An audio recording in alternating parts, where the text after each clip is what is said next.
So you sent us this incredibly fascinating single excerpt today, and it deals with a problem that, it usually expects a level of medical grade precision. Right. Like if you look at an X-ray of a broken arm, you see that jagged white line, the doctor points to it, and boom, there's your answer. Yeah, it's obvious. Exactly. You're dealing with binary outcomes in a totally closed system. Yeah. But your source text today drops us into this world of predicting human behavior on a massive, national scale. Oh, yeah. And suddenly that X-ray machine is just completely useless. We're looking at a predictive landscape that is inherently murky, Yeah. just trying to figure out what millions of individuals are going to do before they even cast a ballot. Yeah, I mean, it represents the absolute hardest challenge in data science. You aren't just trying to track the trajectory of a physical object anymore. Right. And if we connect this to the bigger picture, the mission of this deep dive into your source material is to really explore a fundamental, groundbreaking shift in how researchers are simulating those massive crowds. The excerpt introduces a new framework, and it's called ElectionSim. And looking at the mechanics laid out in the text, I mean, this goes far beyond just guessing the outcome of a race. Yeah, it's bigger than that. Much bigger. This is an attempt to computationally model a society. It's an effort to capture the granular nuance of, why a specific demographic leans a certain way, and then multiply that by 1,000,000. Which is wild to think about. I mean, when we talk about predicting elections at that scale, are we just talking about building fancier calculators, or are we trying to actually simulate human minds? That is the exact question. Okay, let's unpack this. Because to understand why ElectionSim is such a radical departure, we first have to look at the old way of doing things, right? Exactly. The baseline. The text refers to the current mainstream method as agent-based modeling, or ABM. Right. So agent-based modeling has been the workhorse for behavioral simulation for quite a long time, actually. Yeah. And the core mechanism is, it's elegantly straightforward. You create a digital node, an agent, that represents an individual person within a system. Like a dot on a screen. Pretty much.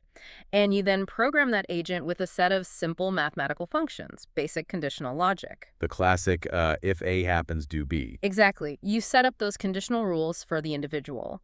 And the theory is that if you have tens of thousands of these agents bouncing around in a simulated environment, reacting to those simple functions, their individual actions will eventually aggregate. They'll add up to represent the macro behavior of the larger group. I picture this kind of like the non-player characters, the NPCs in a video game from 20 years ago. Yeah, that's a good way to look at it. Right. The developers gave them a few programmed paths. They walked from the market stall to the tavern. Yeah. And if your character bumps into them, they randomly select one of 3 pre-programmed lines of dialogue. Yes. They're operating entirely on rigid, simple functions. Yeah, take that video game analogy a step further. Imagine trying to predict a complex global economy using characters who only know how to walk to the tavern and say 3 sentences. Right, it would be a disaster. Completely. And the source text points out that when you apply ABM to the messy reality of human decision-making, you hit 2 massive glaring deficiencies. Okay, what's the first one? The first is its total inability to model nuanced personal histories. Because real people don't operate on simple, if A, then B conditionals. No, we really don't. Those video game characters, they don't carry any demographic baggage. They don't have lingering economic anxieties. Right. They don't have unique regional upbringings. I mean, they don't hold contradictory philosophical beliefs based on a traumatic event from a decade ago. Exactly. But real voters carry all of that lived experience into the voting booth. Yeah, and a simple mathematical function simply cannot capture the weight of a lived experience. It just can't. Because ABM fails to ingest that complex background information, the accuracy of its predictions hits a hard ceiling very quickly. And that leads directly to the second major flaw highlighted in the text, which is that ABM fails to provide interactive results. I want to pause on that phrase, interactive results. Yeah. In a data science context, what does that actually mean? Well, it really comes down to the concept of interpretability. Okay. When a model makes a decision, interpretability is the degree to which a human scientist can understand the cause of that decision. Oh, I see. So if an ABM simulation spits out a prediction that, say, a specific candidate is going to win a certain demographic by 3 points, the researchers desperately need to know the mechanism behind that conclusion. Right. They don't just want the final score. They want to see the game tape. Exactly. But ABM is effectively a black box. It's just a cascade of thousands of simple mathematical functions colliding. It's all math. All math. It cannot explain its reasoning in a human, decipherable way. You get a numerical result, but you completely lack the interpretability to understand the underlying social dynamics it supposedly uncovered. You can't interrogate an if A, then B function and ask about its socioeconomic motivations.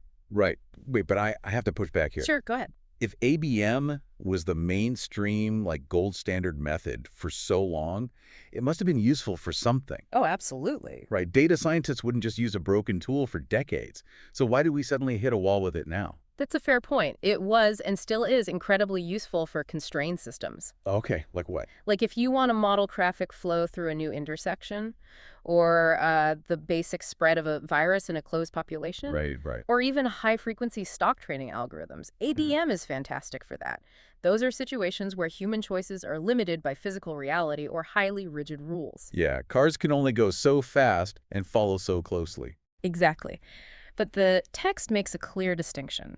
The need to predict societal realities, specifically the nuances of political preferences, well, that requires complex backgrounds. Okay. So the wall researchers hit was human complexity itself. Simple functions just don't scale to match the contradictory, messy reality of a human mind making a subjective choice. So you hit this wall of human complexity. You can't capture lived experiences with an if-then statement. No. So the researchers at Fudan University, in collaboration with the University of Rochester, they looked at that wall and decided to bypass simple math entirely. They did. And here's where it gets really interesting. Because they built ElectionSim, which the excerpt explicitly notes is the first large-scale population election simulation framework driven by large language model agents. Yeah, what's fascinating here is they just swapped out the core engine. Instead of an agent being driven by a mathematical formula, the agent is driven by a language model. Like ChatGPT or something similar.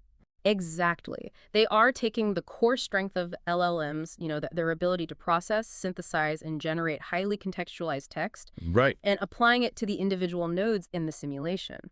They're using these LLM agents for both individual simulation and task simulation. But practically speaking, I mean, the computing power for that sounds absurd compared to simple math functions. It's massive. Because you can run a million simple math equations on a laptop in seconds. Yeah.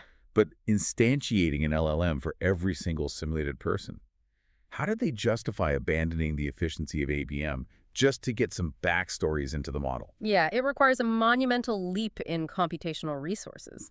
But they justified it because it completely solves that first flaw of ABM, the complex background problem. Okay, explain that mechanical difference. Well, think about it like this. If ABM is like a basic calculator where 2 plus 2 always equals 4, Yeah. ElectionSim is like a debate club. Debate club. Okay. Yeah, you aren't just assigning a numerical value to an agent anymore. You hand the LLM agent a detailed biography, a massive prompt containing demographic data, economic status, regional history, media consumption habits. Oh, wow. And then the LLM has to rationally argue its way to a voting decision based entirely on that specific synthesized life story. So the language model is synthesizing all that demographic baggage into a preference. Yes, exactly. It totally replaces the rigid formula with this fluid language-based reasoning engine. It's reading the narrative of a hypothetical person and outputting the choice that person would most likely make. Right. It allows the agent to hold a narrative rather than just holding a number. And that is what allows the simulation to attempt to mirror the actual complexity of a human populace. Man, it is a wild concept, upgrading our simulated population from having, 3 lines of script to having full dynamic synthesis capabilities. It's a huge leap. But a theoretical framework is only as good as its real-world application, right? Of course. And the text doesn't just pitch the idea. It provides concrete data on how ElectionSim performed when they actually fired it up. Yeah, and the scale of the proof of concept they ran is staggering. They didn't test this on a localized mayoral race or a small county. Right. The text notes that ElectionSim built a voter pool of over 1 million real users. 1 million distinct simulated agents. It's unbelievable. I mean, when you look at traditional real-world polling, organizations are calling maybe 1,000 people to get a representative sample of an entire state, hoping their weighting models are correct. Yeah, hoping is the key word there. Right. So building a digital population of 1 million distinct LLM-driven agents based on real user data, That's an entirely different paradigm of statistical analysis. It really is. And they aimed this massive digital populace at one of the most complex political events in recent history, the 2020 U.S. election. Okay. They ran the simulation across all 51 states, well, including Washington, D.C., feeding the agents the necessary background context for those specific regions. And the results stated in the excerpt are that the simulation accurately matched the real outcomes in 47 out of those 51 states. Yeah, 47 out of 51. That's incredible. On its face, missing only 4 states out of 51 is an incredibly high baseline of accuracy for a brand new framework. Yeah. However, any political data scientist will tell you that accurately predicting the outcome in states with deeply entrenched historical voting patterns isn't the true test of a model. Because it's too easy. Right. If a state has voted for the same party by a 20-point margin for 4 decades, a simple ABM model or even just a basic historical average could probably predict that outcome. Yeah, you don't need a million LLMs to tell you who's going to win California or Wyoming. Exactly. The real test is the margins, the gray areas where historical averages just fall apart. It's swing states. Yeah. Places where the demographic makeup is so varied and the nuanced personal histories of the voters are so conflicting that the final outcome comes down to razor-thin margins of just a few thousand votes. Right. That is where a predictive model really has to prove its worth. And the text drills down into those highly contested areas. And this is the metric that matters.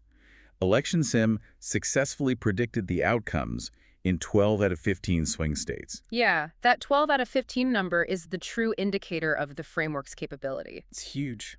Because in a swing state, an if A then B function from the old ABM method is going to shatter under the pressure of all those intersecting variables. Because it's too simplistic. Exactly. The difference between a voter in a swing district choosing one candidate over another might not be a single dominant issue. It might be a subtle, almost contradictory combination of 3 different complex background factors. Like what? Well, say a specific industry's decline in their hometown, coupled with their religious upbringing, and then modified by their current tax bracket. Oh, wow, yeah. That's a lot of intersecting threads. It is. And a language model, functioning as, a debate club for one, can untangle those intersecting variables in a way a rigid formula never could. But predicting those swing states accurately is only half the battle, right? If a candidate wins a simulated state by 1%, the researchers don't just need to know who won. They desperately need to know the why. Always the why. They need to understand what specific demographic baggage tipped the scale. And that brings us right back to the second major flaw of the old method. We established that ABM was a black box that offered zero interpretability. Right. So what does this all mean? How does wrapping everything in a large language model actually solve the interactivity problem? Well, it solves it in a way that feels genuinely like science fiction. Really? Yeah. The Fudan and Rochester team didn't just output a spreadsheet of probabilities. Alongside the underlying framework, they launched an interactive election simulation demo system. Okay, the text mentions this demo system supports interactive analysis of both the 2024 and 2020 election results. Yeah. But the mechanism of that interaction is what truly stands out. Yeah. You aren't just adjusting sliders on a dashboard to see how changing the unemployment rate affects a graph, are you? No, not at all. The text explicitly states that the system supports interacting directly with the agent voters. Wait, you can just talk to the simulation? Yes. That is insane. I know. Consider how profound a shift that is for the field of data science. If the simulation predicts a surprise outcome in a critical county in Pennsylvania, the researchers don't have to guess at the underlying variables that drove the result. They don't have to just stare at the math. Exactly. They can literally query the simulated voters. They can open a dialogue with the LLM agent representing a specific demographic in that county and ask it to explain its reasoning. I am trying to imagine what that conversation actually looks like on the researcher's end. It's essentially conducting an instantaneous focus group with a digital population. Yes, that's exactly what it is. You could isolate an agent that represents a middle-income suburban demographic that the model predicts will flip their vote. And you type in, why did you choose this candidate over the alternative? And because that agent is driven by a language model, it doesn't just spit back a raw data value. It synthesizes the complex background information it was fed and outputs a reasoned, natural language response. Wow. It might reply something like, based on my simulated employment in the manufacturing sector and my region's recent localized economic downturn, I prioritized the candidate's proposed tariff policies over their healthcare platform. Oh my gosh. It completely shatters the black box. Completely. The model isn't just arriving at a conclusion. It is capable of articulating the exact pathway it took to get there. By giving the agents language, they inherently solve the interpretability problem. The simulation can finally explain itself to its creators. It brings a previously impossible level of transparency to the modeling process. Right. You can trace a macro-level societal shift all the way down to the simulated logic of a single, localized voter profile. That is so cool. Now, anytime we discuss technology capable of modeling human minds and predicting national elections with this degree of fidelity, the source material usually includes some heavy guardrails. Oh, absolutely. And the excerpt you provided is no exception. The text itself puts up a very clear, massive boundary regarding the intent behind this framework, which aligns perfectly with how we approach these topics on the show. Yeah, this raises an important question, right? The responsibility of creating highly accurate predictive models. And the Fudan and Rochester research team address the implications of their tool very directly in the text. There is a prominent, explicit disclaimer attached to the release of ElectionSim. Okay, what is it? They state unequivocally that this project is a purely scientific activity. Right. They make it explicitly clear that they have absolutely zero intention of influencing the actual U.S. electoral process or manipulating any results. None. And we should echo that here, too. We're just looking at the technology. Yeah. The goal of their framework is mapping the human mind at scale, not manifesting a specific political outcome in the real world.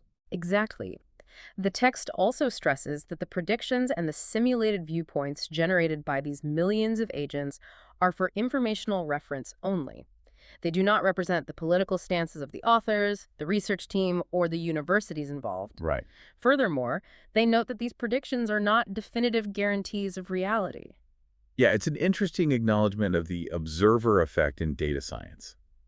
Oh, for sure. Like, the researchers are building a profoundly powerful observational tool, but they recognize the mechanical necessity of drawing a hard, bright line between observing a system and interfering with it. Yeah, you don't want to break the thing you're studying. Right. Because if a tool like this is perceived as an attempt to dictate reality rather than reflect it, the scientific validity of the entire project is compromised. Precisely.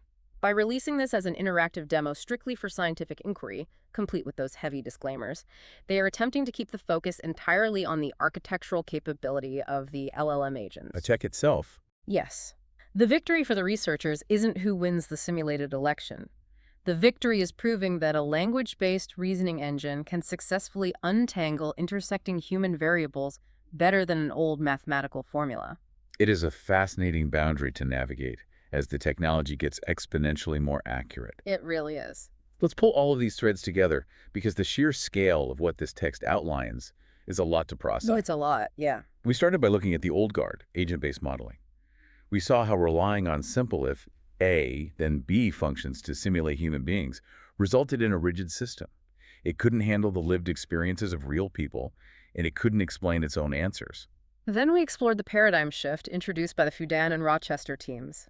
ElectionSim replaced those simple mathematical functions with large language model agents. By feeding those agents massive amounts of complex background information, they were able to construct a digital voter pool of over 1 million distinct simulated users. Yeah, and they aimed that massive simulation at the 2020 election, matching the outcomes in 47 out of 51 states and accurately calling 12 out of 15 of those incredibly complex razor margin swing states. Yep.